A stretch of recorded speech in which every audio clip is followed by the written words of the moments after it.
अपनी बात प्रारंभ करूं उससे पहले और एक कहानी के माध्यम से, मेरी ये हैबिट में है अपनी जब भी बात प्रारंभ करता हूं कहानी के माध्यम से, इसलिए क्योंकि कहानियां बहुत ज्यादा इजी ग्रैस्पिंग होती है। पावर के फील्ड में टॉप कंपनीज में से एक उनके सीईओ यहाँ आए हुए थे।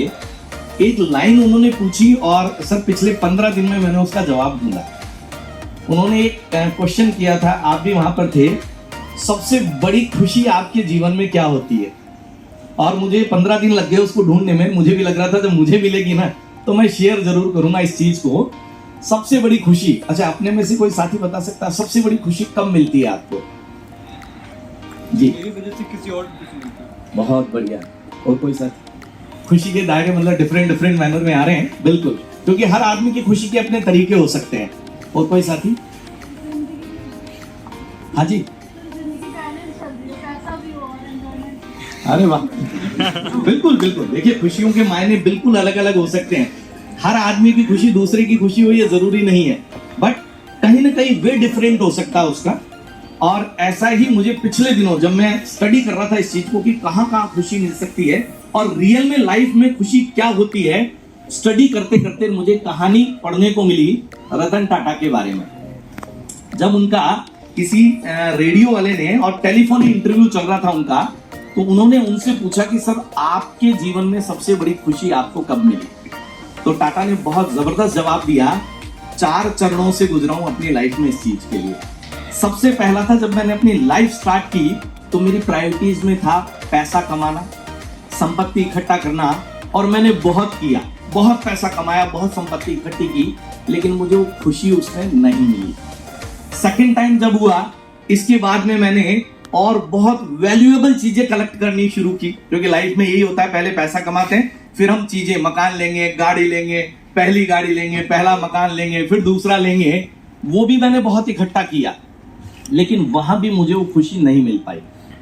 तीसरा दौर मेरी लाइफ का आया जब मैं टॉप, जैसा सर बता रहे थे कि एंटरप्रेन्योर होते हैं, बड़े बड़े सक्सेसमैन लीडर होते हैं, और बोले उस समय मैं टॉप लीडर था जब इंडिया और साउथ अफ्रीका का 95% डीजल जो था वो मेरे थ्रू जाता था।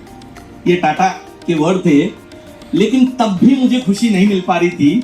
और यही सब करते करते एक दिन मेरे फ्रेंड ने मुझे बोला कि सर कुछ हैंडीकेप बच्चे हैं, उनके लिए व्हील चेयर्स देनी है। 200 लगभग बच्चे थे, और मैंने बोले, वो फ्रेंड का सुनते ही मैंने कहा ठीक है, ओके, आप 200 व्हील चेयर्स है वो परचेज कर लीजिए, अपन दे देंगे। उस फ्रेंड ने रिक्वेस्ट किया आपको भी साथ चलना है देने के लिए।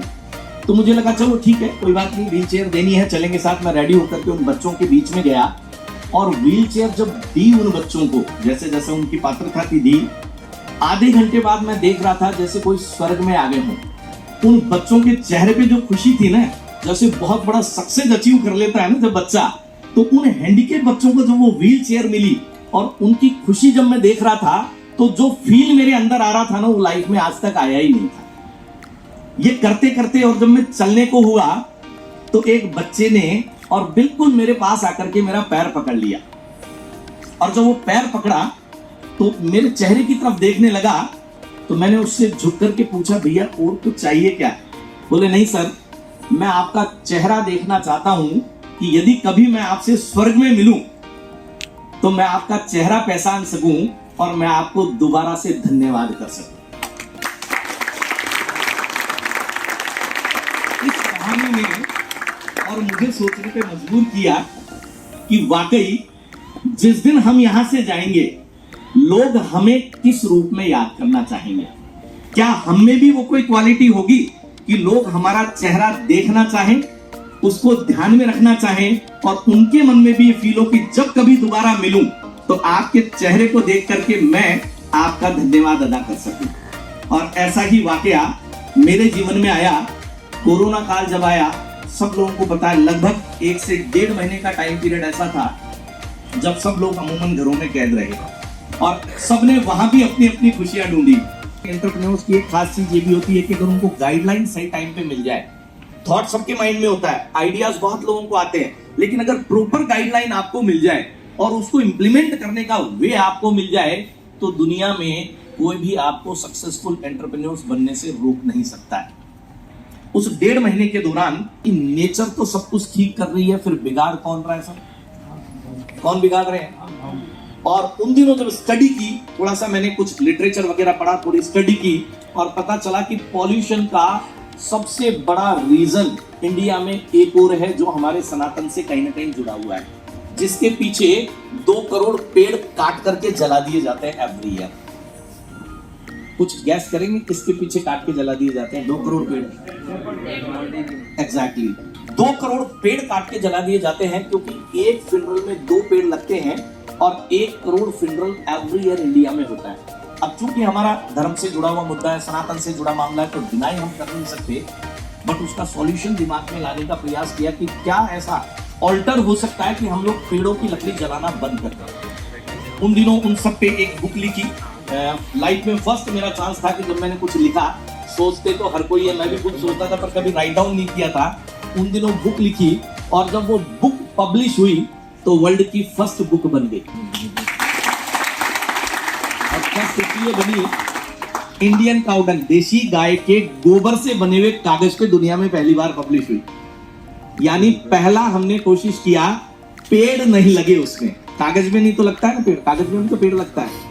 पहला ट्राई किया कि चलिए पेड़ बचाने की शुरुआत कहां से की जाए, और वो जब बुक पब्लिश हुई और वर्ल्ड की फर्स्ट बुक बनने का गौरव उसको हासिल हुआ, और अभी before 6 month Amazon best seller का अवार्ड मिला उस बुक को।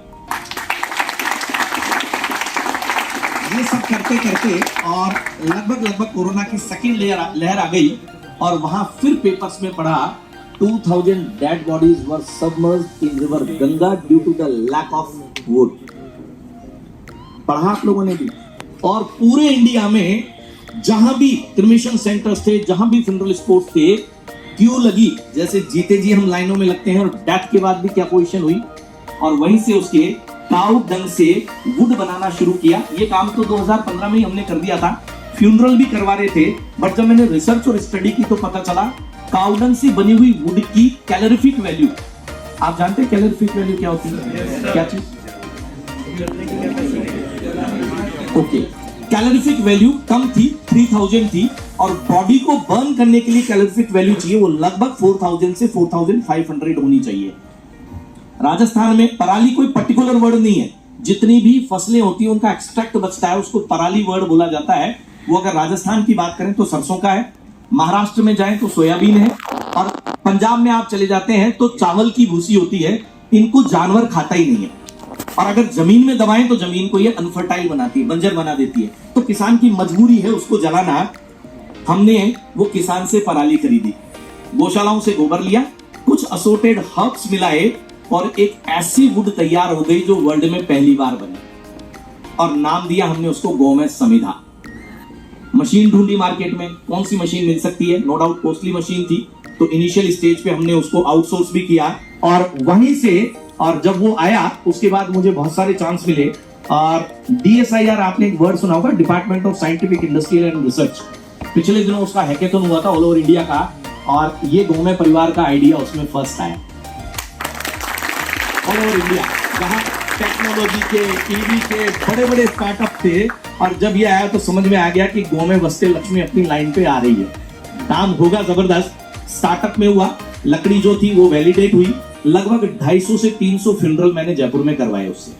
अभी तक पेड़ लगाने का काम तो दुनिया ही करती आ रही है, पेड़ों को बचाने का प्रैक्टिकल काम इससे होगा। और वहीं जिस दिन मेरा MOU साइन हुआ और 11 फ्यूनरल स्पॉट हमने पिछले दिनों सरकार से टाई अप करके MOU करके गोद ले लिए। अब समस्या आ रही थी कि जगह के बाद में कमरे बने, क्योंकि हॉल बनेगा, मेरी वुड वहीं होगी, और उसका USP और एक बोर्ड लगाने जा रहे हैं जिसपे लिखा होगा कॉस्ट इस वुड की ये है, आप कैपेबल हैं तो दे जाएं, और नहीं है तो हमारी ओर से भेंट है, लेकिन पेड़ों की लकड़ी जलाना बंद करें। डायरेक्टली पेड़ बच रहे हैं। और पेड़ की भी हिस्ट्री ये, 10 से 20 पेड़ जब लगाते हैं ना, वृक्षारोपण करते हैं, तब लास्ट तक जाकर के कोई 1 या 2 पेड़ डेवलप हो पाते हैं। यानी 2 पेड़ आपने बचा लिए तो 20 पेड़ों को लगाने का आपको ऑटोमेटिकली बेनिफिट मिल गया। और 2 करोड़ पेड़ जिस दिन बचने लग गए तो आप सोचिए इंडिया की क्या पोजीशन होगी। क्योंकि अभी सबसे बड़ी जो प्रॉब्लम है ना वर्ल्ड में, पूरे में, ग्लोबल वार्मिंग वर्ड सुना है ना, सबसे बड़ा इश्यू है इस समय वर्ल्ड का। क्योंकि जो वो 600 मेरा जो प्रोडक्ट बना अपना ये, उसकी एक तो सबसे बड़ी खास चीज ये है 50% प्रोडक्ट लगता है। जो एक funeral normally 500 to 600 kg would में होता है, हमारी वाली लकड़ी से मात्र 250 से 300 किलो में हो जाता है। यानी 50% पॉल्यूशन तो यही खत्म कर दिया। जो 90 लाख टन CO2 एमिट होगी, 45 लाख टन तो वैसे ही फिनिश हो जाएगी। और बाकी जब गोबर जलता है तो CPCB है, सेंट्रल पॉल्यूशन कंट्रोल बोर्ड है, आपने नाम सुना होगा, वहां के साइंटिस्ट ने यह भी प्रूव किया जब गोबर जलता है तो 35% पॉल्यूशन कम होता है।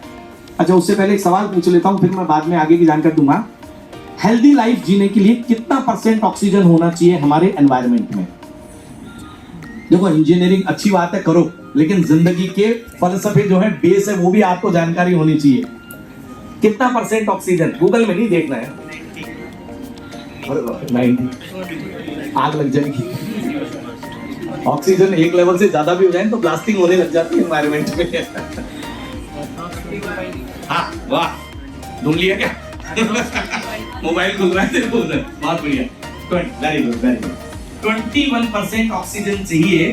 और ताज्जुब की बात देखिए, पूरे इंडिया में केवल हिमालय के कुछ जो डाउन एरिया है, केवल वहां पे होगी ये, बाकी पूरे इंडिया का एक भी सिटी ऐसा नहीं है जहां पे 21% ऑक्सीजन है। जयपुर में भी लगभग 16 से 17% है, और सबसे ज्यादा कम जो है वो पंजाब में है, 13 to 14%। इसलिए सबसे ज्यादा कैंसर के रोगी पंजाब में है। गाय के गोबर में 23% ऑक्सीजन होती है। कितनी होती है? और कभी आप देखिएगा, कोई प्रोडक्ट जितनी बार आप प्रोसेस करते हैं ना, उसकी पोटेंसी डाउन होती है। गाय के 5 जो प्रोडक्ट है, उसको जितनी बार प्रोसेस करते हैं ना, उसकी पोटेंसी बढ़ती है। उसका उदाहरण मैं यही दे देता हूं। गीला गोबर जो होता है उसमें 23% ऑक्सीजन है।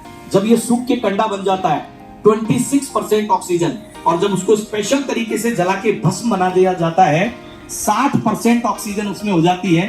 अगर उस भस्म की 1 चम्मच आपने पानी में मिला दी, घोल दी, थोड़ी देर में उसका एक्सट्रैक्ट तो नीचे बैठ जाएगा, ऑक्सीजन वाला पानी हो जाता है वो। जबरदस्त तरीके से कुछ डिफरेंशिएट चलता रहता है। क्योंकि समय बहुत हो गया है, आप सब लोगों ने और मेरी बात को इतने धैर्यपूर्वक सुना, उसके लिए आप सबका बहुत बहुत आभार। और कोशिश होगी आप लोगों से इसी तरह बातें भी बहुत सारी है, आपसे बहुत सारा चाहिए, लेकिन समय समय पर हम मिलते रहेंगे, अपनी बातों को शेयर करते रहेंगे। गौरव जी, आपको पुलिस का बहुत बहुत धन्यवाद। आपने मुझे और ये सबमिट चांस दिया है, आप इसी तरह देते रहें और स्टूडेंट से इंटरेक्ट होते रहें। मेरी किसी बात से यदि एक भी चीज आपकी लाइफ में चेंज हो पाएगी, तो मेरा यहाँ आना और आपका बैठना सक्सेस हो जाएगा। Thanks a lot.